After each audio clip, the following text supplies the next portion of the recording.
2020 April മാസം 19-ാം തീയതി ഞായറാഴ്ച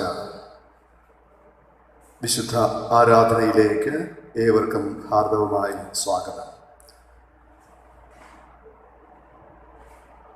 സർവശക്തനായ ദൈവം യോശുവയോട് പറഞ്ഞത്, നിന്റെ ജീവകാലത്ത് ഒരിക്കലും ഒരു മനുഷ്യനും നിന്റെ നേരെ നിൽക്കയില്ല. ഞാൻ മോശയോടുകൂടെ ഇരുന്നത് പോലെ നിന്നോടുകൂടെയും ഇരിക്കും. ഭയപ്പെടരുത്, ഭ്രമിക്കുകയും അരുത്, ഉറപ്പും ധൈര്യവും ഉള്ളവനായിരിക്കുക. ഈ ദൈവം ഇന്നും നമ്മോട് പറയുന്നത്, ഞാൻ അബ്രഹാമിൻ്റെ ദൈവവും ഇസഹാക്കിൻ്റെ ദൈവവും യാക്കോബിൻ്റെ ദൈവവുമായി നിങ്ങളുടെ പിതാക്കന്മാരുടെയും നിങ്ങളുടെയും ദൈവമാണ് ഞാൻ. ഈ ദൈവത്തെ ആത്മാവിലും സത്യത്തിലും ആരാധിക്കാം. തലകളെ വണക്കി ദൈവത്തോട് പ്രാർത്ഥിക്കാം. മഹാകരുണയും കൃപയും നിറഞ്ഞ സർവശക്തനായ ദൈവമേ, വീണ്ടും ഒരു വിശുദ്ധ ദിവസം കൂടെ കാണാനും ഞങ്ങളുടെ ഭവനങ്ങളെ ദൈവാലയമായി ക്രമീകരിച്ച് പ്രാർത്ഥനയോടെ ആരാധനയിൽ പങ്കെടുക്കാനും തമ്പുരാൻ ഞങ്ങൾക്ക് തന്ന മഹാഭാഗ്യത്തിനായി നന്ദിയോടെ സ്തോത്രം. വ്യത്യസ്തമായ രോഗങ്ങളിലൂടെ, കഷ്ടതകളിലൂടെ ലോകജനത മുന്നോട്ട് പോയിക്കൊണ്ടിരിക്കുന്ന ഈ കാലഘട്ടത്ത് ഒരിക്കലും ഞങ്ങൾ ചിന്തിക്കാത്ത സാഹചര്യങ്ങളിലൂടെ ഞങ്ങൾ ഓരോരുത്തരും മുന്നേറിക്കൊണ്ടിരിക്കുന്ന ഈ സമയത്ത് ഒന്നുകൂടെ സ്വർഗത്തേക്ക് കണ്ണുകൾ ഉയർത്താനും ഞങ്ങളുടെ വേദനകളും ഞങ്ങളുടെ ആത്മഭാരങ്ങളും ഹൃദയ നൊമ്പരങ്ങളും പ്രാർത്ഥനാ വിഷയങ്ങളും ദൈവത്തോട് സമർപ്പിപ്പാൻ ദൈവമേ നല്ല ദിവസം തന്നതിനായി സ്തോത്രം. കർത്താവേ, കഴിഞ്ഞുപോയ ദിവസങ്ങളിൽ നീയാണ് ഞങ്ങളെ നടത്തിയത്. എത്രയോ അതിശയകരമായിട്ട് ഞങ്ങളെ നീ കാത്തു. വീണു പോകേണ്ട സാഹചര്യങ്ങളിൽ, തകർന്നു പോകേണ്ട സാഹചര്യങ്ങളിൽ ഞങ്ങളുടെ പൂർവ്വപിതാക്കന്മാരെ വഴി നടത്തിയ തമ്പുരാൻ ഞങ്ങളെയും നടത്തിയല്ലോ. പിതാവേ, നന്ദി. ആ ദൈവം ഇനിയും ഞങ്ങളെ നടത്തുന്നു എന്ന ആത്മവിശ്വാസത്തോടുകൂടെ ഇന്ന് ഞങ്ങൾ ആരാധനയിൽ പങ്കെടുക്കുകയാണ്. ഞങ്ങൾ അനുഗ്രഹിക്കണമേ കർത്താവേ.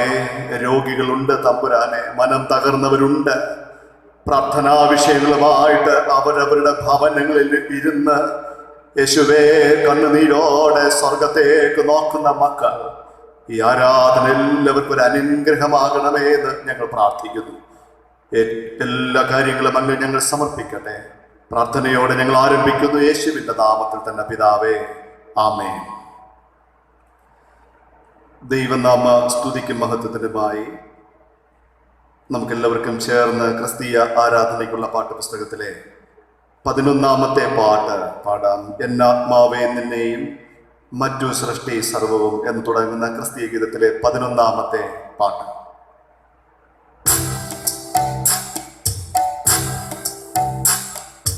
എന്നാത്മാവേ നിന്നെയും മറ്റു സൃഷ്ടി സർവവും ഭംഗിയായുണ്ടാക്കിയ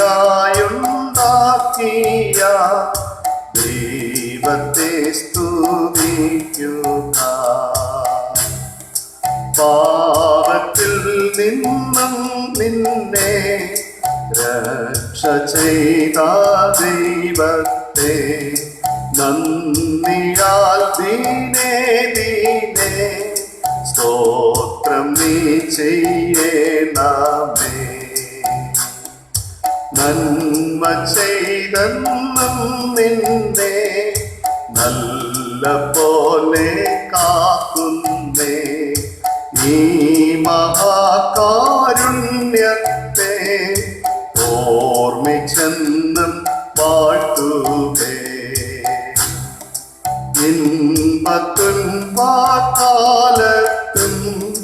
ജീവൻ പോകും നേരത്തും ദൈവം താൻ സങ്കേതമേ സ്തോത്രം ചെയ്യുക ഉള്ളമേ. പിതാവിനും പുത്രനും പരിശുദ്ധാത്മാവിനും മഹത്വമുണ്ടാകട്ടെ. നമുക്ക് ദൈവത്തിന് സ്തുതിയും മഹത്വവും കരേറ്റാം. ആരാധനക്രമത്തിൽ അഞ്ചാമത്തെ പുറത്തിൽ കാണുന്ന മൂന്നാമത്തെ സ്തുതിലിത്താനി പ്രാർത്ഥനയോടെ പങ്കുചേരാം. സ്തുതിലിത്താനികൾ മൂന്നാം ഭാഗം. സൈന്യങ്ങളുടെ ദൈവമായ കർത്താവ് പരിശുദ്ധൻ പരിശുദ്ധൻ പരിശുദ്ധൻ, ആകാശവും ഭൂമിയും അവിടുത്തെ മഹത്വം കൊണ്ട് നിറഞ്ഞിരിക്കുന്നു. മഹോന്നതനായ കർത്താവെ, അങ്ങേക്ക് മഹത്വമുണ്ടാകട്ടെ. ദൈവമേ, അങ്ങ് പരിശുദ്ധനാകുന്നു. മരണമില്ലാത്ത ദൈവമേ, അങ്ങ് പരിശുദ്ധനാകുന്നു. ദൈവമേ, അങ്ങ് പരിശുദ്ധനാകുന്നു. മരണമില്ലാത്ത ദൈവമേ, അങ്ങ് പരിശുദ്ധനാകുന്നു. ദൈവമേ, അങ്ങ് പരിശുദ്ധനാകുന്നു. മരണമില്ലാത്ത ദൈവമേ, അങ്ങ് പരിശുദ്ധനാകുന്നു. ഞങ്ങളുടെ കർത്താവേ, ഞങ്ങളെ അനുഗ്രഹിക്കണമേ. ഞങ്ങളുടെ കർത്താവേ, ഞങ്ങളുടെ നമസ്കാരവും ശുശ്രൂഷയും കൈക്കൊണ്ട് ഞങ്ങളെ അനുഗ്രഹിക്കണമേ. സൃഷ്ടാവേ, അങ്ങേക്ക് സ്തുതി. കർത്താവിൽ പ്രിയ സഹോദരങ്ങളെ, നമ്മുടെ പരമപിതാവായ സർവശക്തിയുള്ള ദൈവത്തിൻ്റെ അളവറ്റ കരുണയാലും സ്നേഹത്താലും നമ്മുടെ പാപങ്ങൾ മോചിക്കപ്പെടേണ്ടതിന് നാം ചെയ്തു പോയ പലവിധ പാപങ്ങളും കുറ്റങ്ങളും മറയ്ക്കാതെ താഴ്മയും അനുതാപവും അനുസരണമുള്ള ഹൃദയത്തോടെ ഏറ്റുപറവാൻ ദൈവവചനം നമ്മെ പ്രേരിപ്പിക്കുന്നു.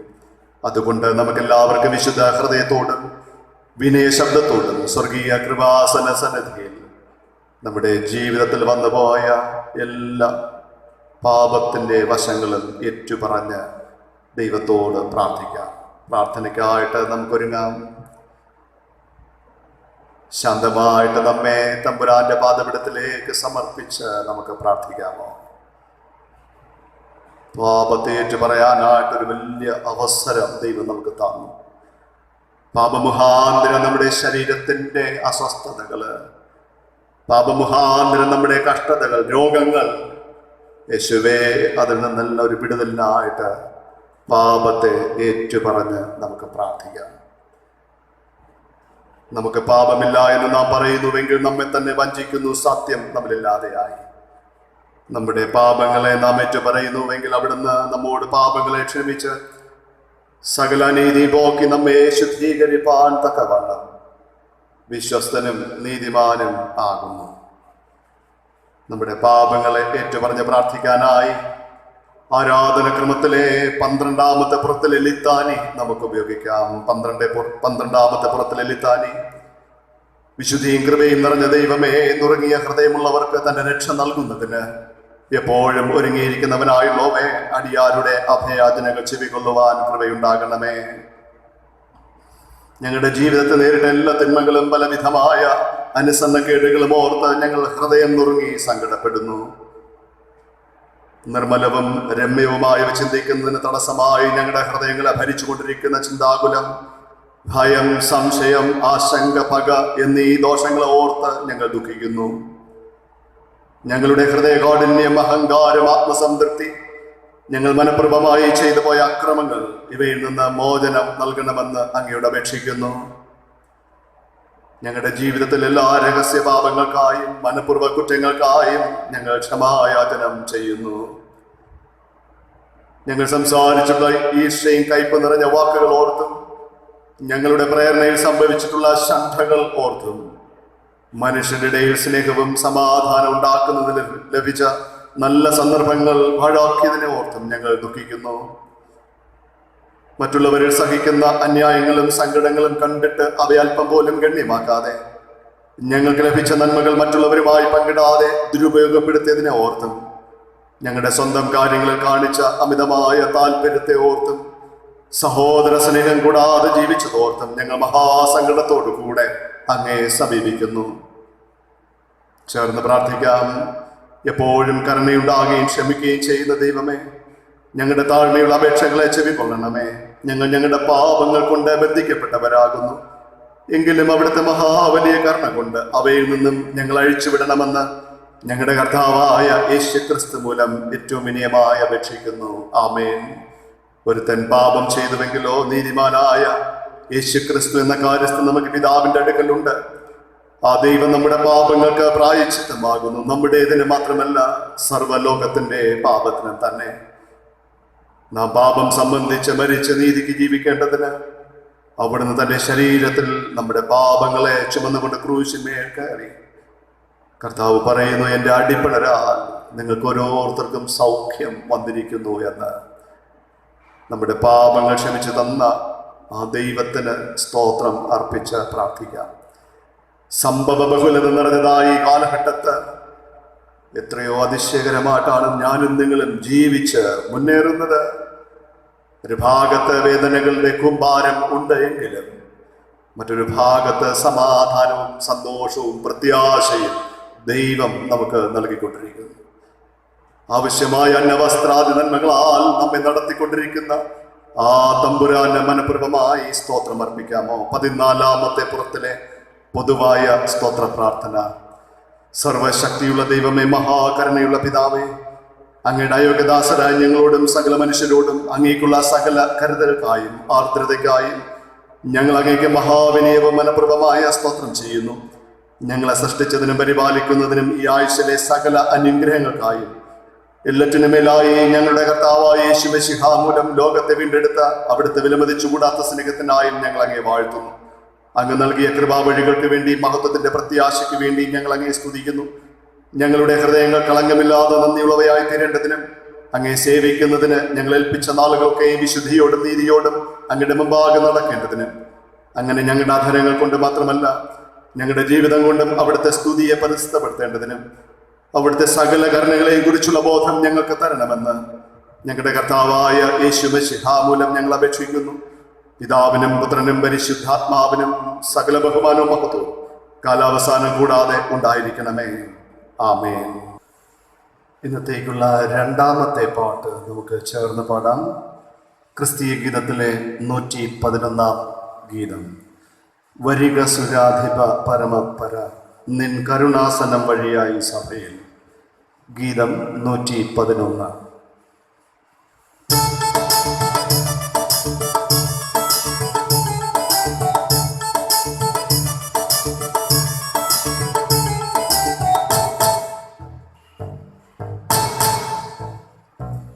വരിക സുരാധിപ പരമപര നിൻ കരുണാസനം വഴിയായി സഭയിൽ. ഒരു മനസ്സോടു നിൻ തിരുഭവനെ പരിചോടടിയാ വരുന്നതു കാർ. വരിക സുരാധിപ പരമപര നിൻ കരുണാസനം വഴിയായി സഭയിൽ. ഭക്തിയോടടിയാർ നിൻ തൃപ്പാദത്തിൽ പ്രാർത്ഥന ചെയ്തു വരം ലഭിപ്പാൻ.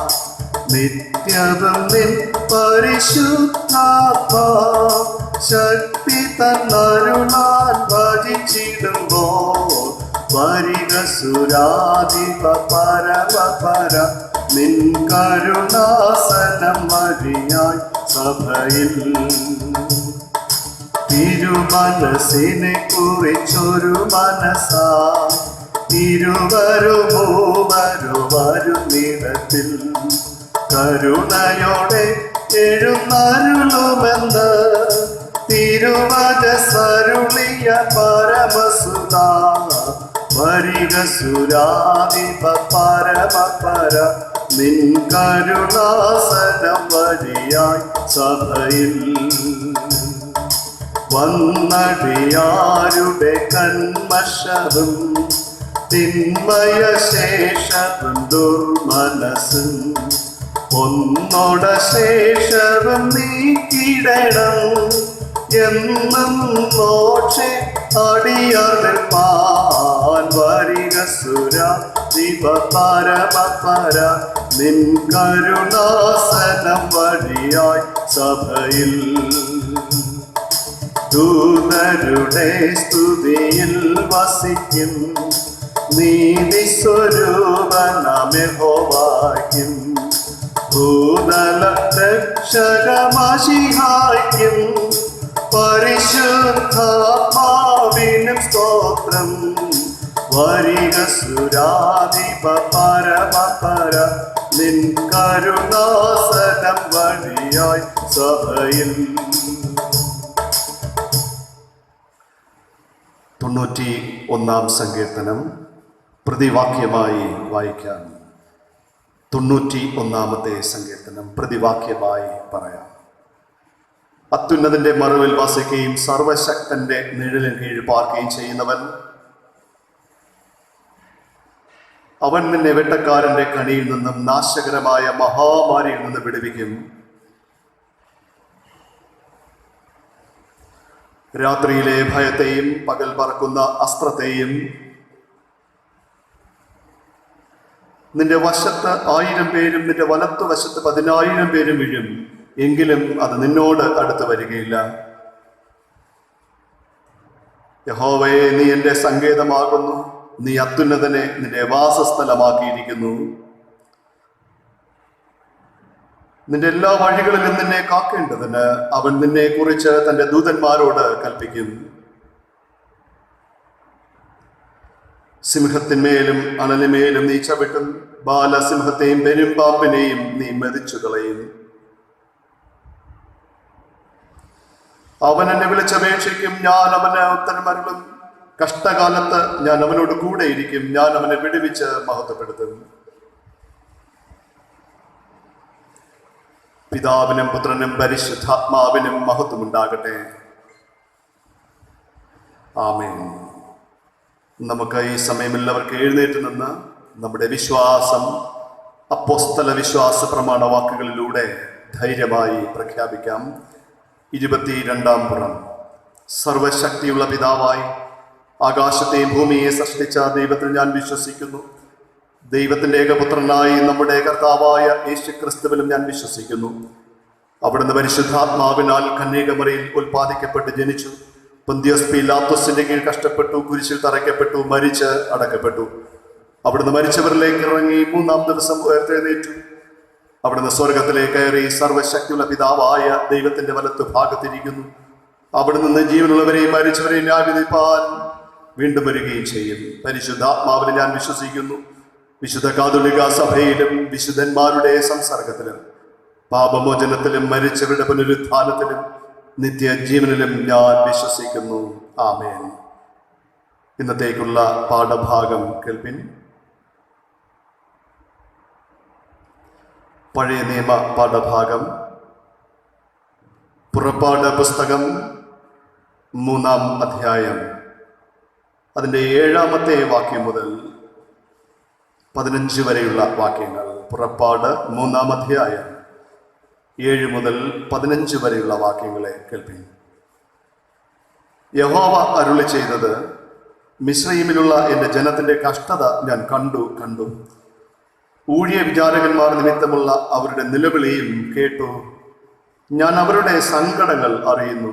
അവരെ മിസ്രയീമിന്റെ കയ്യിൽ നിന്ന് വിടുവിപ്പാനും ആ ദേശത്ത് നിന്ന് നല്ലതും വിശാലവുമായ ദേശത്തേക്ക്, പാലും തേനും ഒഴുകുന്ന ദേശത്തേക്ക്, കനാന്യർ, ഹിത്യർ, അമോര്യർ, പെരിസ്യർ, ഹിവ്യർ, യെബൂസ്യർ എന്നിവരുടെ സ്ഥലത്തേക്ക് അവരെ കൊണ്ടുപോകുവാനും ഞാൻ ഇറങ്ങി വന്നിരിക്കുന്നു. ഇസ്രായേൽ മക്കളുടെ നിലവിളി എൻ്റെ അടുക്കൽ എത്തിയിരിക്കുന്നു. മിസ്രയീമ്യർ അവരെ ഞെരുക്കുന്ന ഞെരുക്കവും ഞാൻ കണ്ടിരിക്കുന്നു. ആകയാൽ വരിക, നീ എൻ്റെ ജനമായ ഇസ്രായേൽ മക്കളെ മിസ്രയീമിൽ നിന്ന് പുറപ്പെടുവിക്കേണ്ടതിന് ഞാൻ നിന്നെ ഫറവോന്റെ അടുക്കൽ അയക്കും. മോശ ദൈവത്തോട് ഫറവോന്റെ അടുക്കൽ പോകുവാനും ഇസ്രായേൽ മക്കളെ മിസ്രയീമിൽ നിന്ന് പുറപ്പെടുവിപ്പാനും ഞാൻ എന്ത് മാത്രമുള്ളൂ എന്ന് പറഞ്ഞു. അതിന് അവൻ, ഞാൻ നിന്നോട് കൂടെ ഇരിക്കും. നീ ജനത്തെ മിസ്രയീമിൽ നിന്ന് കൂട്ടിക്കൊണ്ടുവരുമ്പോൾ നിങ്ങൾ ഈ പർവ്വതത്തിങ്കൽ ദൈവത്തെ ആരാധിക്കുമെന്നുള്ളത് ഞാൻ നിന്നെ അയച്ചതിന് അടയാളമാകും എന്ന് അരുളി ചെയ്തു. മോശ ദൈവത്തോട്, ഞാൻ ഇസ്രായേൽ മക്കളുടെ അടുക്കൽ ചെന്ന് നിങ്ങളുടെ പിതാക്കന്മാരുടെ ദൈവം എന്നെ നിങ്ങളുടെ അടുക്കൽ അയച്ചിരിക്കുന്നു എന്ന് പറയുമ്പോൾ അവന്റെ നാമം എന്തെന്ന് അവർ എന്നോട് ചോദിച്ചാൽ ഞാൻ അവരോട് എന്തു പറയണം എന്ന് ചോദിച്ചു. അതിന് ദൈവം മോശയോട്, ഞാനാകുന്നവൻ ഞാനാകുന്നു എന്നുള്ളവൻ എന്നെ നിങ്ങളുടെ അടുക്കൽ അയച്ചിരിക്കുന്നു എന്നിങ്ങനെ നീ ഇസ്രായേൽ മക്കളോട് പറയണം എന്ന് കൽപ്പിച്ചു. ദൈവം പിന്നെ ഈ മോശയോട് അരുളി ചെയ്തതെന്തെന്നാൽ, നീ ഇസ്രായേൽ മക്കളോട് ഇപ്രകാരം പറയണം, അബ്രഹാമിന്റെ ദൈവവും ഇസഹാക്കിന്റെ ദൈവവും യാക്കോബിന്റെ ദൈവവുമായി നിങ്ങളുടെ പിതാക്കന്മാരുടെ ദൈവമായ യഹോവ എന്നെ നിങ്ങളുടെ അടുക്കൽ അയച്ചിരിക്കുന്നു. ഇത് എന്നേക്കും എൻ്റെ നാമവും തലമുറ തലമുറയായി എൻ്റെ ജ്ഞാപകവും ആകുന്നു. ദൈവമേ, അങ്ങേക്ക് മഹത്വമുണ്ടാകട്ടെ. ആമേൻ. ഇന്നേക്കുള്ള സുവിശേഷ പാഠഭാഗം വിശുദ്ധനായ യോഹന്നാൻ എഴുതിയ സുവിശേഷം 20-ാം അധ്യായം 24 മുതൽ 29 വരെയുള്ള വാക്യങ്ങൾ. യോഹന്നാന്റെ സുവിശേഷം 20-ാം അധ്യായം 24 മുതൽ 29 വരെയുള്ള വാക്യങ്ങൾ. എന്നാൽ യേശു വന്നപ്പോൾ 12 ഒരുവനായ ദിദിമോസ് എന്ന തോമസ് അവരോടുകൂടെ ഉണ്ടായിരുന്നില്ല. മറ്റേ ശിഷ്യന്മാർ അവനോട്, ഞങ്ങൾ കർത്താവിനെ കണ്ടു എന്ന് പറഞ്ഞാറേ, ഞാൻ അവന്റെ കൈകളിൽ ആണിപ്പഴുത് കാണുകയും ആണിപ്പഴുതിൽ വിരലിടുകയും അവന്റെ വിലാപ്പുറത്ത് കൈയിടുകയും ചെയ്തിട്ടല്ലാതെ വിശ്വസിക്കയില്ല എന്ന് അവൻ അവരോട് പറഞ്ഞു. 8 ദിവസം കഴിഞ്ഞിട്ട് ശിഷ്യന്മാർ പിന്നെയും അകത്ത് കൂടിയിരിക്കുമ്പോൾ തോമാസ് ഉണ്ടായിരുന്നു. വാതിൽ അടച്ചിരിക്കെ യേശു വന്ന് നടുവിൽ നിന്നുകൊണ്ട്, നിങ്ങൾക്ക് സമാധാനം എന്ന് പറഞ്ഞു. പിന്നെ തോമാസിനോട്, നിന്റെ വിരൽ ഇങ്ങോട്ട് നീട്ടി എൻ്റെ കൈകളെ കാണുക, നിന്റെ കൈ നീട്ടി എൻ്റെ വിലാപ്പുറത്ത് ഇടുക, അവിശ്വാസിയാകാതെ വിശ്വാസിയായിരിക്കുക എന്ന് പറഞ്ഞു. തോമസ് അവനോട്, എൻ്റെ കർത്താവും എൻ്റെ ദൈവവുമായുള്ളവേ എന്ന് ഉത്തരം പറഞ്ഞു. യേശു അവനോട്, നീ എന്നെ കണ്ടതുകൊണ്ട് വിശ്വസിച്ചു, കാണാതെ വിശ്വസിച്ചവർ ഭാഗ്യവാന്മാർ എന്ന് പറഞ്ഞു. ക്രിസ്തുവേ, അങ്ങേക്ക് സ്തുതിയുണ്ടായിരിക്കട്ടെ. ആമേൻ. ഈ വായിച്ചു കേട്ട പാഠഭാഗങ്ങളിലൂടെ ദൈവത്തിൻ്റെ പരിശുദ്ധാത്മാവ് തുടർന്ന് നമ്മോട് സംസാരിക്കട്ടെ. ആമേൻ. മധ്യസ്ഥ പ്രാർത്ഥനയ്ക്കായി നമുക്ക് തലകളെ വണക്കാം, ദൈവത്തോട് പ്രാർത്ഥിക്കാം. ഏറ്റവും ശാന്തവും അനുഗ്രഹവുമായ ഈ നല്ല പ്രഭാതത്തിൽ നമ്മുടെ ഭവനങ്ങളിലായിരുന്നു കൊണ്ട് സ്വർഗത്തേക്ക് കണ്ണുകൾ ഉയർത്താൻ വിശ്വാസ സമൂഹത്തിന് ഒരു മനസ്സോടുകൂടെ ഞങ്ങൾക്ക് ദൈവം തന്ന ഒരു വലിയ ഭാഗ്യമാണ് ഇത് എന്ന പൂർണ്ണ ചിന്തയോടെ ഉറപ്പോടുകൂടെ ആരാധന സമൂഹമായിട്ട് നമുക്ക് ഒരുമിച്ച് കൂടാൻ ദൈവം തന്ന ഈ വലിയ ഭാഗ്യത്തിനായിട്ട് ആദ്യമായി ദൈവത്തിന് സ്തോത്രം അർപ്പിക്കാം. ഇങ്ങനെയുള്ള അവസരങ്ങൾ പോലും കിട്ടാതെ ലോകത്തിൻ്റെ നാനാദിക്കുകളിൽ ജനങ്ങൾ കരയുകയാണ്. ഒന്ന് ദൈവമേ എന്ന് വിളിക്കാനുള്ള അവസരം പോലും കിട്ടുന്നില്ല. ഒരുപാട് ആൾക്കാർക്ക് ആരെങ്കിലും ഞങ്ങൾക്ക് വേണ്ടി ഒന്ന് പ്രാർത്ഥിച്ചെങ്കിൽ, കർത്താവിൻ്റെ വചനമൊന്ന് പറഞ്ഞ് കേൾപ്പിച്ചെങ്കിൽ, ഒരല്പാശ്വാസവാക്ക് ദൈവവചനത്തിലൂടെ ഒന്ന് പറഞ്ഞു തന്നുവെങ്കിൽ എന്നൊക്കെ വിചാരിച്ച് വിവിധ ഭാഗങ്ങളിൽ നെട്ടോട്ടം ഓടിക്കൊണ്ടിരിക്കുന്ന എത്രയോ ആൾക്കാർ. അങ്ങനെ നോക്കുമ്പോൾ നമ്മുടെ കുടുംബങ്ങളെ ദൈവാലയമായി രൂപാന്തരപ്പെടുത്തി, നമ്മുടെ ഭവനങ്ങളെ ദൈവാലയമായി കണക്കാക്കി ഇന്ന് നാം ആലയത്തിലാണ് ആയിരിക്കുന്നത്. യേശുവേ, എന്നെ കൈവിടരുത്. പിതാവേ, എൻ്റെ കണ്ണുനീരിനെ നീ ഒപ്പി എന്നെ അനുഗ്രഹിച്ച് അയക്കണമേ. ഇന്ന് വിശുദ്ധ ദിവസമാണ്, ആഴ്ചവട്ടത്തിൻ്റെ 1-ാമത്തെ ദിവസമാണ്. ഞാൻ വിശ്വസിക്കുന്നു, ഇന്ന് ഞാൻ പ്രാർത്ഥിച്ച് ആരംഭിക്കുന്ന എൻ്റെ പുതിയ ആഴ്ച എൻ്റെ ജീവിതത്തിൽ എൻ്റെ കർത്താവ് എന്നെ സഹായിക്കും. ആ ഒരു ചിന്തയോടുകൂടി മാത്രം നമുക്കിവിടെ ആയിരിക്കാമോ? ഇന്ന് മുതൽ ഞാൻ പ്രാർത്ഥിച്ച് ആരംഭിക്കുന്ന എൻ്റെ ഈ പുതിയ ആഴ്ച എൻ്റെ കർത്താവ് എന്നോടുകൂടെ ഉണ്ട്. അതുകൊണ്ട് നമുക്ക് വിശ്വസിക്കാം, എൻ്റെ ദൈവം എന്നോട് കൂടെ ഉള്ളത് കൊണ്ട് ഞാൻ ഭയപ്പെടുകയില്ല, ഞാൻ കുലുങ്ങിപ്പോകയില്ല, ഞാൻ തളർന്ന് വീണു പോകുകയില്ല. കാരണം എൻ്റെ ദൈവം എന്നോട് കൂടെ ഉണ്ട്. ആ ഒരു വിശ്വാസത്തോടു കൂടെ നമുക്ക് പ്രാർത്ഥിക്കാം. നമ്മുടെ എല്ലാ കുടുംബങ്ങളെയും കർത്താവിൻ്റെ പാദപീഠത്തിലേക്ക് സമർപ്പിച്ച് പ്രാർത്ഥിക്കാം. കുടുംബങ്ങളുടെ നാഥൻ കർത്താവാണ്. ആരൊക്കെ നമ്മളെ വിട്ട് പിരിഞ്ഞു പോയാലും ഒരിക്കലും പിരിയാതെ നമ്മുടെ ഭവനത്തിൽ കൂടെ ഇരിക്കുന്നത് നമ്മുടെ യേശു കർത്താവാണ്. നമുക്കത് ആസ്വദിക്കാനായിട്ട് സാധിക്കുന്നുണ്ടോ? ആ സ്നേഹത്തെ തിരിച്ചറിയാനായിട്ട് സാധിക്കുന്നുണ്ടോ? ആരൊക്കെ ഇല്ല എങ്കിലും കഷ്ടതകളിലും സന്തോഷങ്ങളിലും എന്നോടുകൂടെ ഉള്ളത്, എൻ്റെ ഭവനത്തോടു കൂടെ ഉള്ളത് എൻ്റെ യേശുവാണ്. രോഗങ്ങളാൽ ഭാരപ്പെട്ട പ്രിയപ്പെട്ടവരെ, നിങ്ങളുടെ രോഗങ്ങളെ കർത്താവ് അറിയുന്നുണ്ട്. നിങ്ങളുടെ രോഗമുള്ള ഭാഗങ്ങളിൽ നിങ്ങളുടെ കരം വെച്ച് പ്രാർത്ഥിപ്പേ. കുരിശിന്റെ അടയാളം വരച്ചുകൊണ്ട് തന്നെ നിങ്ങൾ പ്രാർത്ഥിച്ചുകൊണ്ടേയിരിപ്പേ. യേശു നിങ്ങളിലൂടെ വൻ കാര്യങ്ങൾ ചെയ്യുന്ന കർത്താവാണ്. സമാധാനത്തിന് വേണ്ടി ആഗ്രഹിക്കുന്നവരെ, തമ്പുരാൻ പറയുന്ന ലോകം തരാത്ത സമാധാനം ഞാൻ നിനക്ക് തരുന്ന ദൈവമാണ്. നിങ്ങളുടെ ഹൃദയഭാഗത്തിലേക്ക് നിങ്ങളുടെ കരം വെച്ച് പ്രാർത്ഥിപ്പീൻ. യേശുവേ, എനിക്ക് നീ സമാധാനം തരണമേ അപ്പാ. ഞാൻ പലപ്പോഴും നെഞ്ച് പൊട്ടുന്നത് പോലെ, പൊട്ടിത്തകരുന്നത് പോലെ ആയിപ്പോകുന്നുണ്ട്. എനിക്ക് നീ സമാധാനം തരണമേ എന്ന് നമുക്ക് പ്രാർത്ഥിക്കാം. നിങ്ങളിലൂടെ ദൈവം വൻ കാര്യങ്ങൾ ചെയ്യുകയാണ്. ദാരിദ്ര്യങ്ങൾ അനുഭവിക്കുന്ന പ്രിയപ്പെട്ടവരെ, ജീവിപ്പാൻ വഴികളില്ലല്ലോ അപ്പാ, വരുമാന മാർഗങ്ങളില്ല, ആഹാര സാധനങ്ങൾ വാങ്ങാനായിട്ട് ബുദ്ധിമുട്ട് അനുഭവിച്ചു കൊണ്ടിരിക്കുന്നു, വീട്ടിലെ ക്രമീകരണങ്ങൾ ചെയ്യാനായിട്ട് സമ്പത്ത് ഇല്ല എന്ന് കരയുന്നവര്, ഓരോ ദിവസവും രാവിലെകളിൽ എഴുന്നേൽക്കുമ്പോൾ എന്ത് ചെയ്യുമെന്ന് ചിന്തിച്ച് ഓരോ കാര്യങ്ങളും ചെയ്തു തുടങ്ങുന്നവരെ, സ്വർഗത്തേക്ക് നമുക്ക് കണ്ണുകൾ ഉയർത്താം.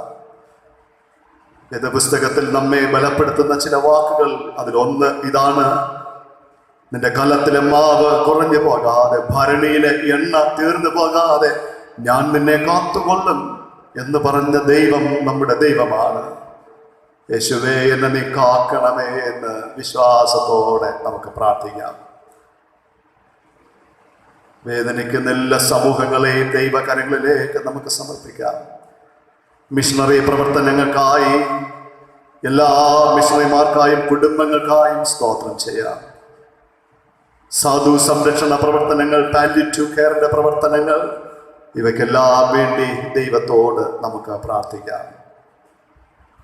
നാൾതോറും നമ്മുടെ ഭാരങ്ങളെ ചുമക്കുന്ന ദൈവം മത്തായി സുവിശേഷത്തിലൂടെ നമ്മോട് പറയുന്നു: അധ്വാനിക്കുന്നവരെ, ഭാരം ചുമക്കുന്നവരെ, നിങ്ങൾ എല്ലാവരും എൻ്റെ അരികിലേക്ക് വരുവേ, ഞാൻ നിങ്ങൾക്ക് ആശ്വാസം തരാം, ഞാൻ നിങ്ങൾക്ക് ആശ്വാസം തരാം.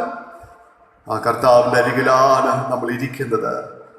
ഞാൻ എൻ്റെ യേശുവിൻ്റെ അരികിലാണ് ഇരിക്കുന്നത്. ആ ദർശനം നമ്മുടെ മനസ്സുകൊണ്ട് ഒന്ന് കാണാമോ? ഞാൻ ഒറ്റയ്ക്കല്ല, എൻ്റെ ഭാരത്തെ എൻ്റെ ശരീരത്തിൽ നിന്നും ഏറ്റെടുക്കാൻ എൻ്റെ കർത്താവ് എൻ്റെ അരികിൽ വന്നിരിക്കുന്നു. ആ ഒരു ആത്മദർശനത്തോടു കൂടി തന്നെ നമുക്ക് പ്രാർത്ഥിച്ചു കൊണ്ടേയിരിക്കാം. നമ്മുടെ ആലയങ്ങൾ എത്ര വേഗം തുറന്നു കിട്ടണമേ എന്ന് നമുക്ക് പ്രാർത്ഥിക്കാമോ? അതിനുവേണ്ടി നമ്മുടെ ഈ മഹാരോഗത്തിൽ നിന്നുള്ള ഒരു വിമുക്തി നേടേണ്ടിയിരിക്കുകയാണ്. അത് എത്ര വേഗം സംഭവിക്കണമേ കർത്താവേ, എത്ര വേഗം സംഭവിക്കണമേ. പ്രത്യേകിച്ചും അതിന്റെ പിന്നിൽ അധ്വാനിക്കുന്ന, ആലോചിക്കുന്ന പ്രിയപ്പെട്ടവർ, കാലാകാലങ്ങൾക്ക് ആവശ്യമായ ആലോചനകൾ ദൈവം അവർക്ക് കൊടുക്കണമേ. യേശുവേ, അങ്ങ് പ്രവർത്തിച്ചു കൊണ്ടിരിക്കണമേ എന്ന് ദൈവത്തോട് പ്രാർത്ഥിക്കുക. അങ്ങനെ എത്ര വേഗം നമുക്ക് എല്ലാവർക്കും നമ്മുടെ പ്രാർത്ഥനാലയങ്ങളിൽ ഓടിക്കൂടാനുള്ള ഭാഗ്യം തരണമേ എന്ന് യേശുവിനോട് നമുക്ക് ഹൃദയഭാരത്തോടെ പ്രാർത്ഥിക്കാം. നമ്മുടെ ആലയങ്ങളിലാണ് കഴിഞ്ഞ നാളുകളിൽ നമ്മുടെ ഭാരങ്ങൾ ഇറക്കി വെച്ച് ആശ്വാസം പ്രാപിച്ച നമ്മുടെ ആലയങ്ങൾ ഇന്ന് അടഞ്ഞു കിടക്കുകയാണ്. എത്ര വേഗം തുറക്കണമേ കർത്താവേ എന്ന് കണ്ണുനീരോടെ, ആത്മദാഹത്തോടെ, ഹൃദയവേദനയോടുകൂടെ നമുക്ക് പ്രാർത്ഥിക്കാം. പ്രത്യേകിച്ചും മഹാരോഗത്തിന്റെ ഭയാനകരമായ നിമിഷങ്ങൾ അത് നമ്മുടെ ലോകത്തിൽ നിന്ന് മാറിക്കിട്ടാൻ, പ്രപഞ്ചത്തെ കർത്താവ് ശുദ്ധീകരിപ്പാൻ. യേശുവേ, ഇത് നിന്റെ ഒരു ന്യായവിധിയാണോ കർത്താവേ നടന്നുകൊണ്ടിരിക്കുന്നത്? യേശുവേ, ഞങ്ങൾ അറിയുന്നില്ല, അങ്ങയുടെ ന്യായവിധിയാണോ നടന്നുകൊണ്ടിരിക്കുന്നത് എന്ന് ഞങ്ങൾ ചിന്തിച്ചു പോയി വന്നു.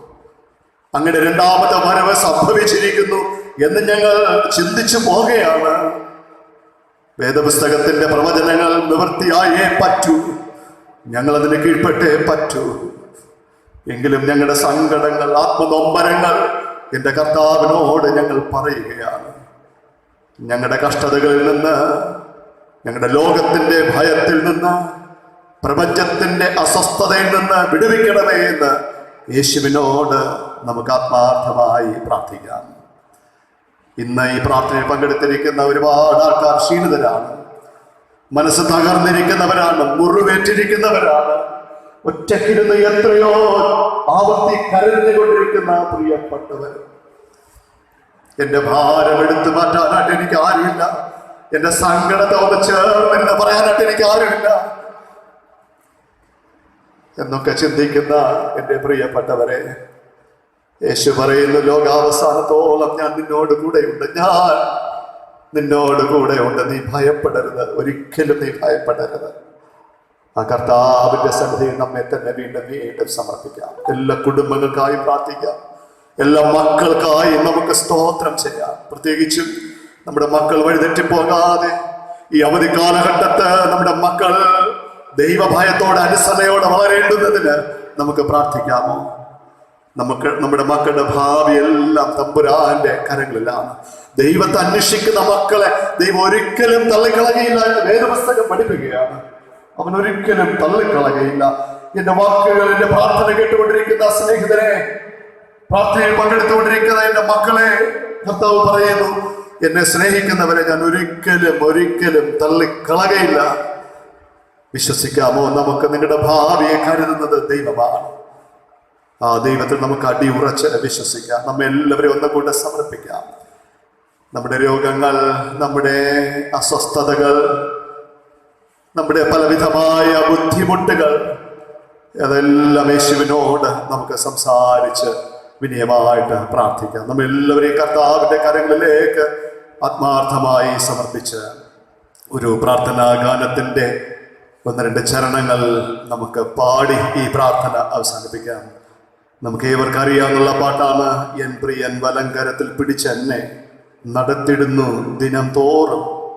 ആ ഒരു കാഴ്ചപ്പാടോടുകൂടി നമ്മൾ പ്രാർത്ഥിക്കുക, പാടുക. എനിക്ക് ആരുമില്ല എന്ന കാഴ്ചപ്പാടോടുകൂടി അല്ല, എൻ്റെ കണ്ണുനീര് കാണാൻ ആരുമില്ല എന്ന കാഴ്ചപ്പാടല്ല വേണ്ടത്. പിന്നെയോ, എൻ്റെ പ്രിയൻ എൻ്റെ വലം കരത്തിൽ പിടിച്ച് എന്നെ നടത്തുന്നു. അത് സന്തോഷമായാലും അത് സങ്കടമായാലും അതാണ് നമ്മൾ ചിന്തിച്ച് പാടേണ്ടത്. എനിക്ക് ആരുമില്ല എന്ന ചിന്ത മാറ്റി, എനിക്ക് ഒരുവനുണ്ട്, എൻ്റെ കർത്താവ്. എനിക്ക് ആരൊക്കെയോ ഉണ്ട്, എൻ്റെ കർത്താവ് ആരുടെയൊക്കെയോ എനിക്ക് വേണ്ടി പ്രവർത്തിക്കുകയാണ്. ആ ഒരു ചിന്തയോടെ നമുക്ക് പാടാമോ പ്രിയപ്പെട്ടവരെ? ഒരു വിശ്വാസഗീതമായി, പ്രാർത്ഥനാഗീതമായി, അതിൻ്റെ ഓരോ അക്ഷരങ്ങളും ഓരോ വാക്കുകളും അർത്ഥം ഗ്രഹിച്ച് നമുക്ക് ചേർന്ന് പാടാം. എൻ പ്രിയൻ വലം കരത്തിൽ പിടിച്ചെന്നെ നടത്തിടുന്നു ദിനം തോറും. സന്തോഷവേളയിൽ സന്താപവേളയിൽ എന്നെ കൈവിടാതെ അനന്യനായി. സന്തോഷവേളയിൽ സന്താപവേളയിൽ എന്നെ കൈവിടാതെ അനന്യനായി. പതറുകയില്ല ഞാൻ, പതറുകയില്ല ഞാൻ, പ്രതികൂലം അനവധി വന്നിടിലും.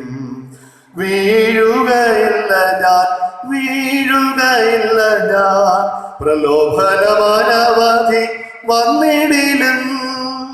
എൻ കാന്തൻ കാത്തിടും, എൻ പ്രിയൻ പോറ്റിടും, എൻ നാഥൻ നടത്തിയിടും അന്ത്യം വരെ. എൻ കാന്തൻ കാത്തിടും, എൻ പ്രിയൻ പോറ്റിടും, എൻ നാഥൻ നടത്തിയിടും അന്ത്യം വരെ. എരിയും തീച്ചുള എതിരായെരിഞ്ഞാൽ ശദ്രക്കിനെ പോൽ വീഴ്ത്തപ്പെട്ടാൽ എന്നോടു കൂടെയും അഗ്നിയിലിറങ്ങി വെന്തിടാതെ പ്രിയൻ വിടുവിക്കും. എന്നോടു കൂടെയും അഗ്നിയിലിറങ്ങി വെന്തിടാതെ പ്രിയൻ വിടുവിക്കും.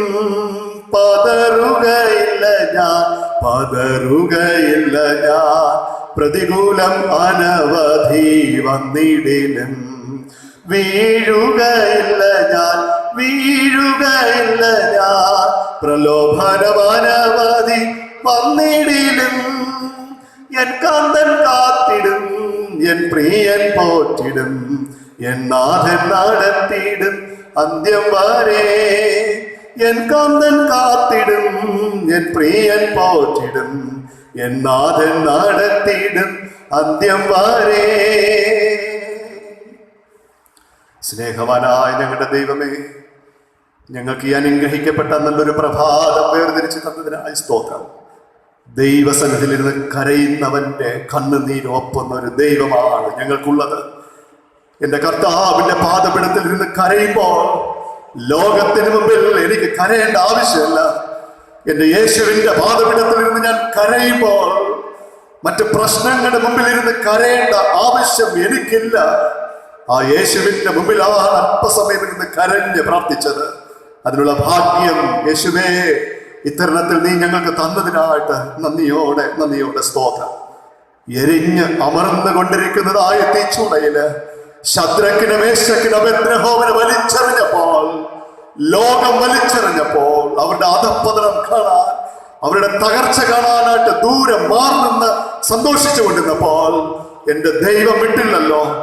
ആ എരിഞ്ഞമർന്നുകൊണ്ടിരുന്നതായ തീച്ചൂളയിലേക്ക് ഇറങ്ങി വന്നതായ എന്റെ കർത്താവേ, ഞങ്ങളുടെ പല കുടുംബങ്ങളും ഈ അനുഭവങ്ങളിലൂടെ കടന്നു പോകുകയാണ്. എന്റെ യേശുവേ, നീ ഞങ്ങളുടെ ഭവനങ്ങളിലേക്ക് ഇറങ്ങി വരുന്ന വലിയ ദൈവമായിരിക്കുകയാൽ സ്തോത്രം. ഞങ്ങളുടെ പ്രശ്നങ്ങളിലേക്ക് ഇറങ്ങി വരുന്ന കർത്താവായിരിക്കുകയാൽ നന്ദി കർത്താവേ. ആ ദൈവത്തെയാണ് ഞങ്ങൾ ഈ ഞായറാഴ്ച ആരാധിച്ചത്.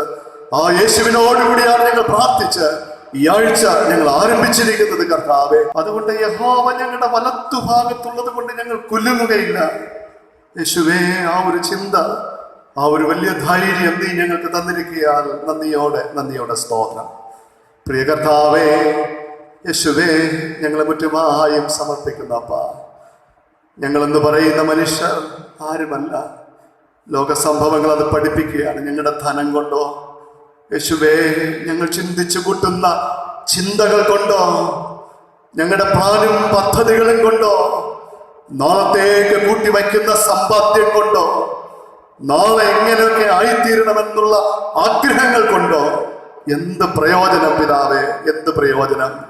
ഈ ലോക സംഭവം അത് ഞങ്ങളെ പഠിപ്പിക്കുകയാണ്. യേശുവേ, ഈ ഒരു വലിയ ചിന്ത നീ ഞങ്ങൾക്ക് ഓരോ ദിവസവും തന്നുകൊണ്ടിരിക്കണമേ. ഇന്ന് ഈ സമയം തന്നെ ആരാധിപ്പാൻ നീ ഞങ്ങൾക്ക് തന്നു. ഇന്ന് സന്തോഷിപ്പാൻ ഭാഗ്യം തന്നു എങ്കിൽ അതാണ് ഏറ്റവും വലിയ ഭാഗ്യം. അടുത്തത് ഞങ്ങൾക്ക് അറിഞ്ഞുകൂടാ. അടുത്ത നാളെ എന്ന് പറയുന്നത് ഞങ്ങൾക്ക് അറിഞ്ഞുകൂടാ. ഇപ്പോൾ ഞങ്ങൾക്ക് കിട്ടിയ ഈ മഹാസന്തോഷത്തിനായി സ്തോത്രം.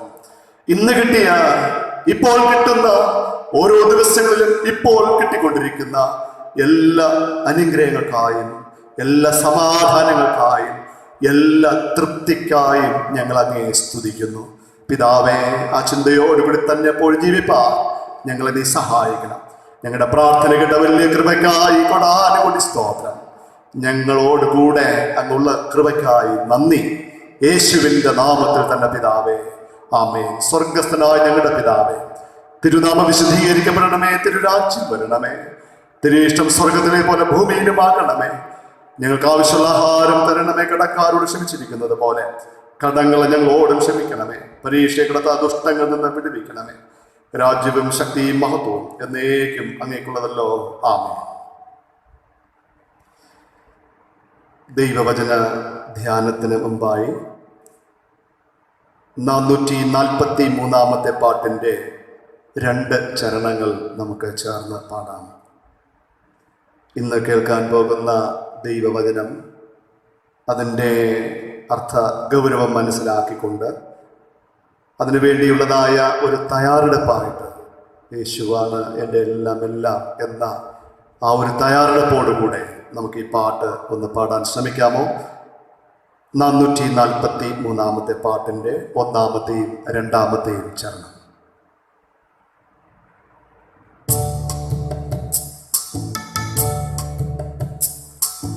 യേശുമതി എനിക്കെന്നുമെന്നും വേഷങ്ങൾ മാത്രം സഹിച്ചെന്നാലും അപ്പോഴും പാടും ഞാൻ ദൈവമേ, നീ എത്ര നല്ലവൻ. നീ അല്ലാതാരുള്ളൂ രക്ഷക, എന്റെ ഭാരം തീർക്കാൻ. നീയല്ലാതാരുള്ളു രക്ഷക, എന്റെ പാപം നീക്കാൻ. എന്നെ നീ ഏറ്റുകൊൾ ദൈവമേ, അപ്പോൾ ഞാൻ ശാന്തനാ. എന്നെ നീ ഏറ്റുകൊൾ ദൈവമേ, അപ്പോൾ ഞാൻ ശാന്തനാ. ജീവിത ഭാരങ്ങൾ ഏറിയാലും ജീവനാഥൻ കൈവെടിയുകില്ല. എന്നെ നടത്തുവാൻ ശക്തനാ, നീ എത്ര നല്ലവൻ. ജീവിത ഭാരങ്ങളേറിയാലും ജീവനാഥൻ കൈവെടിയുകില്ല. എന്നെ നടത്തുവാൻ ശക്തനാ, നീ എത്ര നല്ലവൻ. നീയല്ലാതാരുമില്ലീശ്വരേ, എന്റെ ഭാരം നീക്കാൻ. നീയല്ലാതാരുള്ളു രക്ഷക, എന്റെ പാപം തീർക്കാൻ. എന്നെ നീ ഏറ്റുകൊൾ ദൈവമേ, അപ്പോൾ ഞാൻ ശാന്തനാ. എന്നെ നീ ഏറ്റുകൊൾ ദൈവമേ, അപ്പോൾ ഞാൻ ശാന്തനാ. തലകളെ വണക്കാം, പ്രാർത്ഥിക്കാം. ദൈവവചനം ഞങ്ങളുടെ കാലിന് ദീപവും പാതയ്ക്ക് പ്രകാശവുമാക്കി തന്നിരിക്കുന്ന കർത്താവേ, ദൈവവചനത്തിലൂടെ ഞങ്ങൾക്ക് സമാധാനമുണ്ട് എന്നും ദൈവവചനത്തിലൂടെ സൗഖ്യവും വിടുതലുകളും ഉണ്ട് എന്നും അങ്ങ് പഠിപ്പിച്ചിട്ടുണ്ടല്ലോ. അങ്ങനെയെങ്കിൽ ഇന്ന് നീ ഞങ്ങൾ കേൾപ്പിക്കുന്ന തമ്പുരാന്റെ വചനം ഞങ്ങളുടെ ജീവിതത്തിൽ വലിയ ആശ്വാസമായി ഭവിപ്പാൻ സഹായിക്കണം. പ്രാർത്ഥനയോടുകൂടെ വചനത്തിന് മുമ്പിൽ ഞങ്ങൾ ശരണപ്പെടുന്നു. യേശുവിൻ്റെ നാമത്തിൽ തന്നെ പിതാവേ, ആമേൻ. കർത്താവിനാൽ അനുഗ്രഹിക്കപ്പെട്ട വിശ്വാസ സമൂഹമേ, വളരെ സന്തോഷകരമായ ഒരു കൂടിവരവാണ് ദൈവം നമുക്ക് നൽകിയിരിക്കുന്നത്. ലോകത്തിൻ്റെ അവസ്ഥകളും സ്ഥിതിഗതികളുമെല്ലാം വിവിധ മാധ്യമങ്ങളിലൂടെ ഓരോ ദിവസവും കേൾക്കുകയും മനസ്സിലാക്കുകയും ഗ്രഹിക്കുകയും ഒക്കെ ചെയ്യുന്ന ആൾക്കാരാണല്ലോ നമ്മൾ.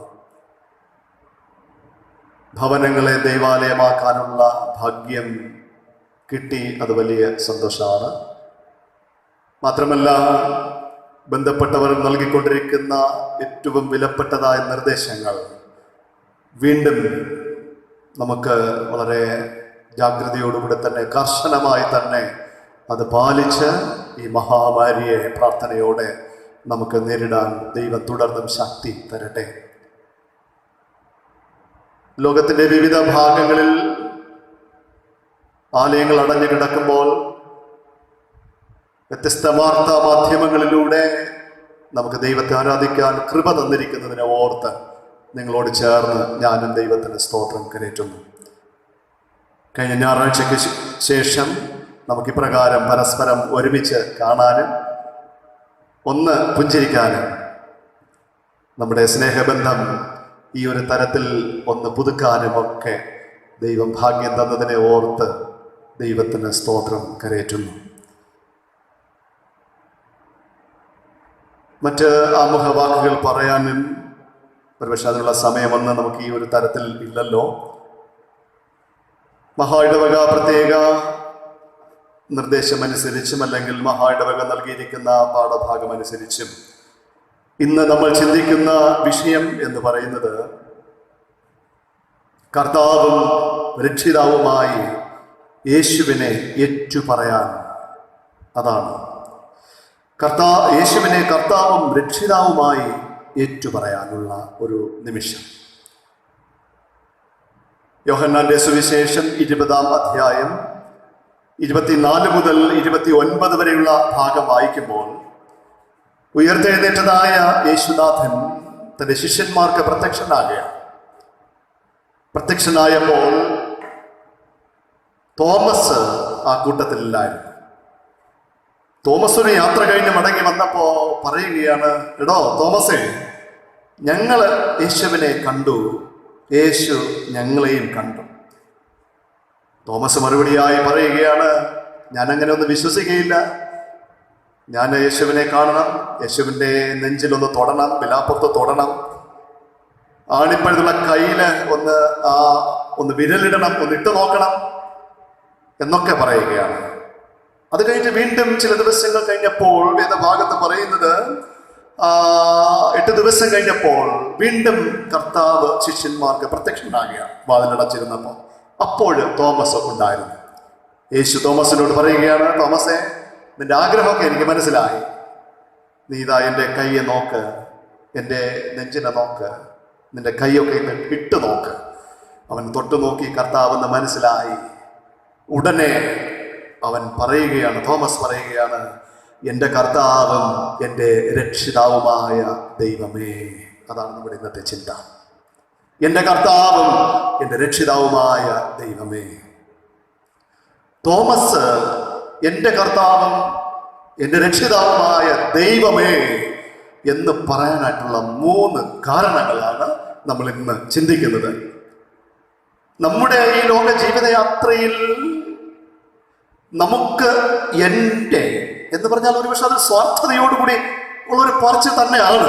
എൻ്റെ അവകാശമാണ് എൻ്റെ കർത്താവ്, എൻ്റെ കർത്താവ് എൻ്റെ ദൈവമാണ് എന്ന് പലപ്പോഴും നമുക്ക് പറയാനായിട്ട് പറ്റുന്നില്ല. അത് പറയാനായിട്ട് നമ്മുടെ സാഹചര്യങ്ങൾ അനുവദിക്കുന്നില്ല. എൻ്റെ ദൈവം മതി, എൻ്റെ ദൈവം ഉണ്ടെങ്കിൽ, എൻ്റെ യേശു ഉണ്ടെങ്കിൽ എനിക്ക് എന്തിനു ഭയപ്പെടണം എന്ന് പറയാനായിട്ട് നമ്മുടെ സാഹചര്യങ്ങൾ അനുവദിക്കുന്നില്ല. നമ്മുടെ ആരുടെ കുഴപ്പമല്ല, മനഃപൂർവ്വം പറയാത്തതല്ല, പക്ഷെ സാഹചര്യങ്ങൾ അനുവദിക്കുന്നില്ല. പക്ഷെ തോമസ് പറയുകയാണ്, എൻ്റെ കർത്താവും എൻ്റെ ദൈവമായുള്ളവേ.